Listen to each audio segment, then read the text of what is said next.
Doctor Roy CJയുടെ സംസ്കാരം നാളെ. പോസ്റ്റ്മോർട്ടത്തിന് ശേഷം മൃതദേഹം ബൗറിംഗ് ആശുപത്രിയിലെ മോർച്ചറിയിലേക്ക് മാറ്റി. നാളെ വൈകിട്ട് 4 മണിക്ക് ബന്നാർഘട്ടയിലാണ് സംസ്കാരം. ബംഗളൂരുവിൽ നിന്ന് ശ്രീനാഥ് ചന്ദ്രൻ തത്സമയ വിശദാംശങ്ങളുമായി. ശ്രീനാഥ്, നമ്മൾ ഈ പോസ്റ്റ്മോർട്ടം റിപ്പോർട്ടിലെ ആദ്യ നിഗമനങ്ങൾ അല്പസമയം മുൻപ് പുറത്തുവിട്ടിരുന്നു. എങ്ങനെയാണ് അതിൽ വെടിവെച്ചത്, അതെങ്ങനെയാണ് മരണകാരണമായത്, അതിൻ്റെയൊക്കെ വിശദാംശങ്ങളുണ്ട്. കൂടുതലായി ഇപ്പോൾ അവിടെ നിന്ന് നൽകാനുള്ള വിശദാംശങ്ങൾ എന്തൊക്കെയാണ്? പ്രമുഖരൊക്കെ പങ്കെടുക്കുന്നുണ്ടോ സംസ്കാര ചടങ്ങിൽ? അനുജ, ഇന്ന് ഏതാണ്ട് 2 മണിക്കൂറിലധികം ഈ പോസ്റ്റ്മോർട്ടം നടപടികൾ നീണ്ടു. രാവിലെ ഏതാണ്ട് 7:45 ഈ നടപടിക്രമങ്ങൾ തുടങ്ങുന്നത്. പിന്നീട് അത് 10:30 വരെ നീണ്ടു. അതായത് 2 മണിക്കൂറിലധികം നേരം വിദഗ്ധരായ ഡോക്ടർമാരുടെ സാന്നിധ്യത്തിലാണ് ഈ പോസ്റ്റ്മോർട്ടം നടപടികൾ പൂർത്തിയായത്.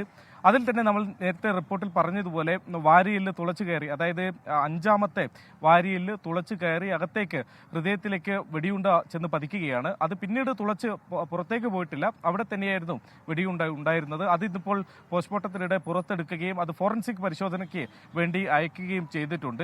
ഏതായാലും ആത്മഹത്യ എന്ന രീതിയിൽ തന്നെയാണ് ഇതുവരെ വന്ന പോസ്റ്റ്മോർട്ടം അടക്കം കാര്യങ്ങൾ പരിശോധിക്കുമ്പോൾ എന്നത് മനസ്സിലാക്കാൻ വേണ്ടി കഴിയുന്നത്. രണ്ടാമത്തേത്, ഈ പരാതി 5 പേജുള്ള പരാതിയിൽ കോൺഫിഡൻസ് ഗ്രൂപ്പ് തന്നെ പോലീസിന് ഇന്നലെ പ്രാഥമികമായി നൽകിയ പരാതിയിലും മുറി അടച്ച് ഇരുന്നതിന് ശേഷം പിന്നീട് വാതിൽ ചവിട്ടി തുറന്നാണ് അകത്ത് വെടിയേറ്റ നിലയിൽ അദ്ദേഹത്തെ കണ്ടെത്തിയത്, ഡോക്ടർ റോയിയെ കണ്ടെത്തിയത് എന്നതാണ് പറയുന്നത്. അതുകൊണ്ട് ആത്മഹത്യ തന്നെയാണ്. പക്ഷേ എന്താണ് സമ്മർദ്ദം എന്ന കാര്യത്തിലേക്കാണ് അന്വേഷണം ഇപ്പോൾ പ്രധാനമായും നീളുന്നത്. ഇതിൽ ഇന്നലെ തന്നെ ആദായ നികുതി വകുപ്പ് ഉദ്യോഗസ്ഥരോട് ഇതുമായി ബന്ധപ്പെട്ട പ്രാഥമികമായ ഒരു മൊഴിയെടുപ്പ് പോലീസ് പൂർത്തിയാക്കിയിട്ടുണ്ട്. കേസ് അന്വേഷണം CIDക്ക്, ക്രൈം ഇൻവെസ്റ്റിഗേഷൻ ഡിപ്പാർട്ട്മെന്റിന് കൈമാറുകയും ചെയ്തിട്ടുണ്ട്. കുടുംബം പറയുന്നത് മറ്റൊരു സമ്മർദ്ദവും അദ്ദേഹത്തിനില്ല. അദ്ദേഹത്തിന് സാമ്പത്തികമായ പ്രശ്നങ്ങളില്ല, കുടുംബപരമായ മറ്റെന്തെങ്കിലും പ്രശ്നങ്ങളില്ല. ഈ ആദായ നികുതി വകുപ്പ്, ED അടക്കമുള്ള ഏജൻസികൾ നടത്തുന്ന അന്വേഷണം അദ്ദേഹത്തിന് മുകളിലുണ്ടായിരുന്നു. അത്തരത്തിലുള്ള സമ്മർദ്ദം മാത്രമാണ് എന്നതാണ്. പക്ഷേ ഇന്നിപ്പോൾ അദ്ദേഹത്തിന്റെ സഹോദരൻ രാവിലെ വിദേശത്ത് നിന്ന് എത്തി, രാവിലെ വിമാനത്താവളത്തിൽ നിന്ന് നേരെ ആശുപത്രിയിലേക്കാണ് എത്തിയത്.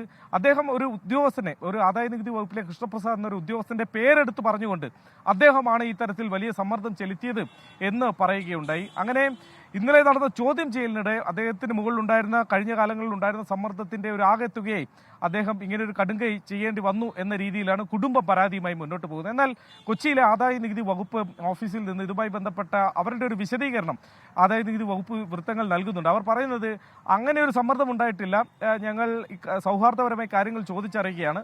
അതിനിടയിലാണ് അദ്ദേഹത്തിന്റെ ചേംബറിലേക്ക് പോകുന്നത്. ചില ഫയലുകളും മറ്റും എടുക്കാനാണ് പോയത്. പക്ഷേ അവിടെ അദ്ദേഹം 15 മിനിറ്റോളം ഇരുന്നു. ആ സമയം വാതിൽ അടച്ചു. പുറത്തു നിന്ന് ആരോടും തന്നെ ശല്യം ചെയ്യരുതെന്ന് അദ്ദേഹത്തിന്റെ സുരക്ഷാ ഉദ്യോഗസ്ഥരോട് അദ്ദേഹം നിർദ്ദേശിക്കുകയും ചെയ്തിരുന്നു.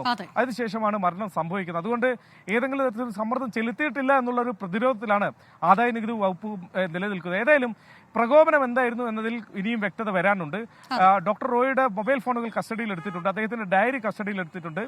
ഇതിൽ നിന്നൊക്കെയാണ് എന്താണ് യഥാർത്ഥത്തിൽ കാരണം എന്നത് അറിയേണ്ടത്.